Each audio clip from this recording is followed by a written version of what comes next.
Penguin Random House Audio presents Someone Like Me, an anthology of nonfiction by autistic writers. Edited by Clem Bastow and Joe Case. Read for you by Fixx, Sean Patrick Hopkins, Subhadra Newton, Scott Turner Schofield, Sanya Simmons, Vera, and Elaine Wang. Introduction.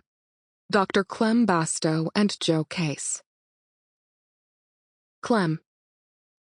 Whoever said you become more conservative as you get older has apparently never met a critical autism studies scholar. For me, the process of unmasking, since discovering I was autistic 6 years ago, has only led to me becoming more radical in my strongly held beliefs about autistic culture and community. Nothing radicalizes you like first realizing that, in fact, you weren't imagining your difference, and then being thrown headfirst into confirming your worst fears about how society, broadly, thinks of autistic people. People like you. However, it would be incorrect to imply that this radicalization came solely in opposition to the neurotypical status quo. Rage can only get you so far. Instead, what has truly radicalized me is immersing myself in autistic culture. Key in this has been my interest in and consumption of autistic creative writing, which was sparked during research I undertook for my book, Late Bloomer, and became a blazing inferno during my PhD. Buoyed by the brilliance of autistic scholars like M. Remy Yurgo and Devin Price and Julia Miele-Rodis's groundbreaking critical autism studies, it became clear to me that so much of what I'd been told was wrong about my writing, including, among other things, the emphasis on information sharing, repetition, language partitioning, and seemingly beside-the-point segues, all of which I employ in my contribution to this book, was, in fact, determinedly autistic writing. This is all easy to say now, of course. 10 years ago, it was a very different story. Mainstream narratives about autism were still overwhelmingly non-autistic in authorship. Even for a media-literate person like myself, it was tough to fight the suspicion that I couldn't be autistic, since my own experience seemed so different from everything that popular media had told me about autism.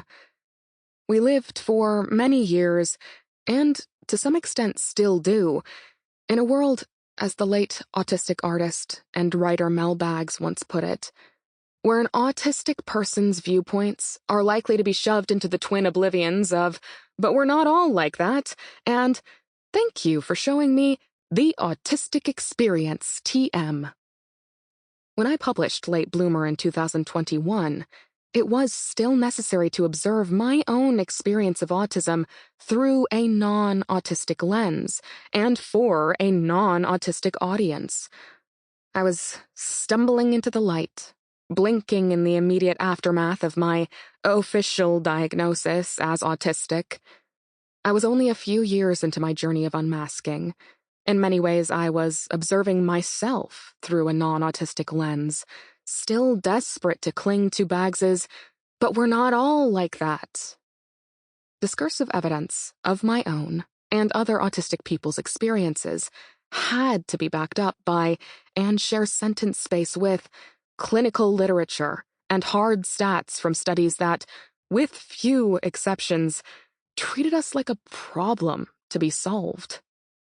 The book was framed as one of diagnosis, when perhaps its subtitle would have been more accurate if it had included just one more word. How an Autism Diagnosis Changed My Life Story. If I wrote it now, it would be a very different book.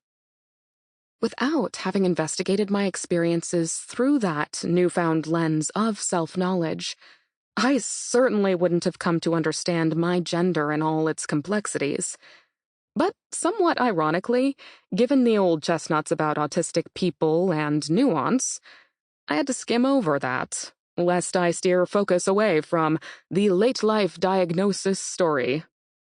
Regardless, my experience of diagnosis was, and still is, an outlier for a lot of autistic people. I am white and university-educated, was presenting as a woman, could access a psychologist, and was gainfully employed at the time, so I could pay for it. As is often the case, when the mask crumbles into dust, now I'm just another run-of-the-mill non-binary level 2 underemployed goblin with a doctorate. Although my story represented a departure from the Rain Man norm, it quickly came to represent a new status quo. In the 2010s, it was still commonly believed that women couldn't be autistic. Those barriers to diagnosis and self-knowledge were, and still are, multiplied by intersections of race, class, and coexisting disabilities.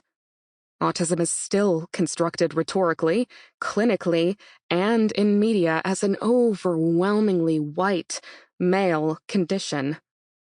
Things, thank the maker, are changing, if slowly. Non-autistic people are interested to hear what autistic people have to say. More autistic people are carving out niches in screen media, online, and in publishing. Gradually, we are chipping away at the monolithic notions of the autistic experience, TM, that have persisted for too long. Popular narratives surrounding autism have great impacts on people's ability to self-identify as autistic if they don't look like the dominant paradigm, which can bring their journey towards support and self-knowledge to a halt. As disability studies scholar Paul Heilker writes, there is a great deal of work to be done to create a more realistic portrait of autism and autistics in our public discourse. So, when Jo asked me to join forces with her for an anthology that would throw the doors open to gender-diverse and women autists, I was thrilled. Evidence, both anecdotal and academic, indicates that rates of gender variance are higher among the autistic population. Many autistic cis women report discomfort with the expectations of gender norms. Autistic researcher and psychologist Dr. Wen Lawson puts it succinctly, the non-autistic world is governed by social and traditional expectations, but we may not notice these, or fail to see them as important. This frees us up to connect more readily with our true gender. Studies have established, distressingly, that young autistic trans and gender-diverse people are often told that their interest in gender affirmation is just another special interest. Autistic cis women who strafe against neurotypical notions of womanhood are socialized to brush their hair, dress nicely, be good girls. None of this is to say that autistic men have it easy. As Devon Price has written extensively, that is far from the truth, especially for autistic men of color and those with complex support needs. But faced with diagnostic biases, societal structures, and popular discourses that still present young, white, cis men as the pinnacle of autism, the more voices to the contrary that can be elevated, the better. What an incredible opportunity to demonstrate that autistic people have the power to be the authors of their own stories. Still a wild notion to some, I know. And also that autistic writing is as diverse and dynamic as people's experiences of the autism spectrum itself. And crucially, it would provide an opportunity for autistic authors to move beyond speaking solely about diagnosis. As Caitlin McGregor, one of this anthology's contributors, asked in a powerful essay about autism memoir for the Sydney Review of Books, what would autistic storying look like if it wasn't defining itself through and against psychiatry, but establishing itself on its own terms? Someone Like Me is a step towards that utopia, allowing autistic writers to imagine themselves as separate from the pathologizing, the othering, and the clinical, and in doing so, inviting so many other autistic people to see themselves. Sample complete. Ready to continue?